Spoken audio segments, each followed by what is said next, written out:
Hello mayam, ngasidi Dum Aloo ga Puri ga thongbagi recipe share tawjarage. Puri se ngasi Bhature ki type ta oina tawjarage ko. Ahanbada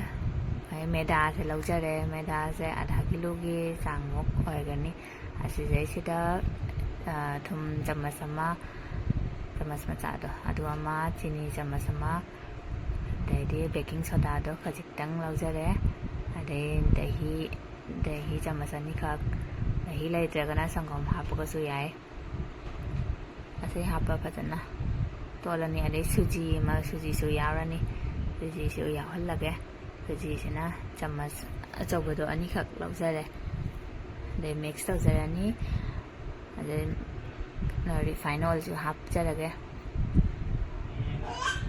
refined oil se tablespoon mari muk changda ko laujare khara fajana totradi horen hauroidoini atana tawragasu yai ai chumne dana tawre ko fajana totlaga mana thitna fajana tolaga amasu kanna tot pidaba adi kalhandaba tanche ko atase mai tolaga kopsala thamjinja kharage si agres thamingai sida ai alu se hanbada se anirak mukame edi maku se lauthoga mamana gi mating pangbi bani aba khara yangsin na bayana kho alu se khomaku khokto matungna samaina fork sina masala to chang na bayana ko horen hinjang thongbada samaina khajik samaina samai to wi ba fork sina lauraga de mangda hinjang da thangna machang tilhwani khak laujare tomato ma tespata long ga kaino ga tawraga dalchini ga tawraga ko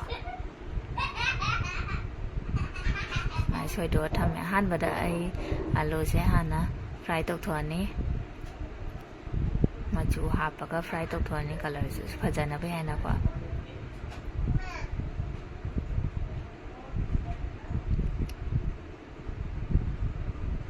maraktasu ai video amna thangat pasu ngamgidre am lepure video thangat pase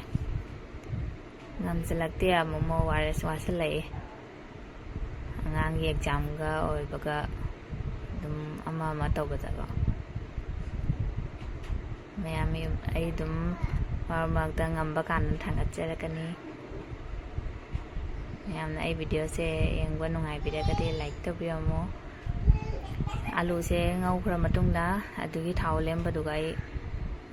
tespata mai chanam ga tawna dalchini ga to hap chala mai ngau jara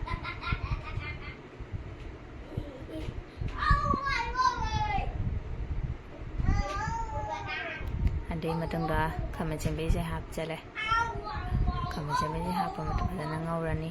machu maroi hap tana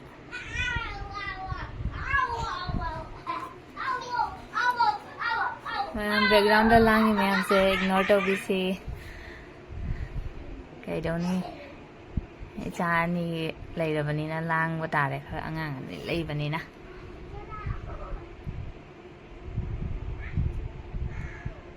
sumaina masala sing je phajana munna ngaura matungda ai morok se ngaubi na bada hap te ram kui ngau te ba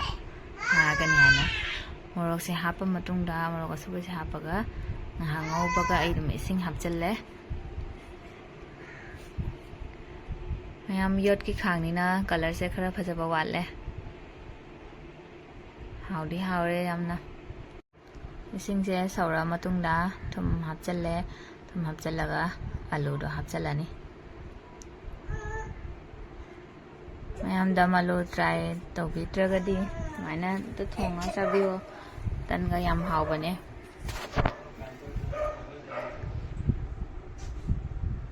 alu phajana sohalani ba manung da changna bayana alu se gi ko mahi se yam langhal loi dani horen langa di hau ta bane ade garam masala hat challe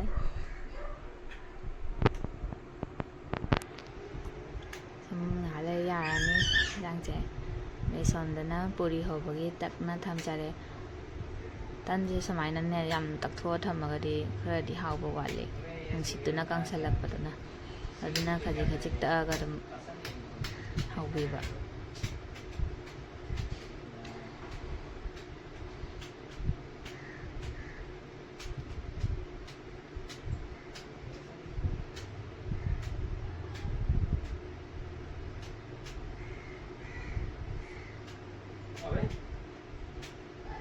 ꯈꯔ ꯌꯥꯡꯅ ꯌꯦꯡꯍꯟꯖꯔꯒꯦ ꯑꯅꯤ ꯍꯥꯞꯆꯤꯟꯖꯔꯒꯦ ꯍꯥꯞꯄꯒ ꯍꯧꯖꯔꯒꯦ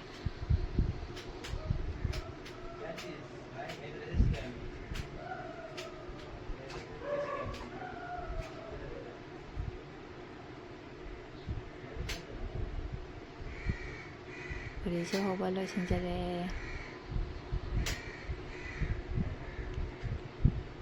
ꯗꯝ ꯑꯂꯨ ꯁꯨꯃꯥꯏꯅ ꯆꯥꯡꯁꯦ ꯑꯣꯏꯍꯟꯗꯣꯏꯅꯦ ꯃꯍꯤꯁꯦ ꯈꯔ ꯊꯛ ꯊꯛ ꯂꯥꯎꯕ ꯀꯣ ꯃꯍꯤꯒ ꯌꯥꯝ ꯂꯥꯡꯍꯟꯗꯕ ꯃꯌꯥꯝ ꯑꯩꯒꯤ ꯚꯤꯗꯤꯑꯣꯁꯦ ꯌꯦꯡꯕ ꯅꯨꯡꯉꯥꯏꯕꯤꯔꯒꯗꯤ ꯂꯥꯏꯛ ꯇꯧꯕꯤꯔꯝꯃꯣ ꯁꯕꯁꯀ꯭ꯔꯥꯏꯕ ꯇꯧꯕꯤꯕ ꯀꯥꯎꯕꯤꯒꯅꯣ ꯁꯕꯁꯀ꯭ꯔꯥꯏꯕ ꯇꯧꯕꯤꯗ꯭ꯔꯤꯕꯁꯤꯡꯅ ꯃꯊꯪꯗꯁꯨ ꯑꯃꯨꯛꯀ ꯅꯨꯡꯉꯥꯏꯕ ꯑꯍꯥꯎꯕ ꯔꯦꯁꯤꯄꯤ ꯄꯨꯗꯨꯅ ꯂꯥꯛꯆꯔꯒꯦ ꯑꯩ ꯍꯦꯟꯖꯥꯡꯁꯦ ꯍꯥꯎꯒꯗꯁꯨ ꯃꯥꯜꯂꯦ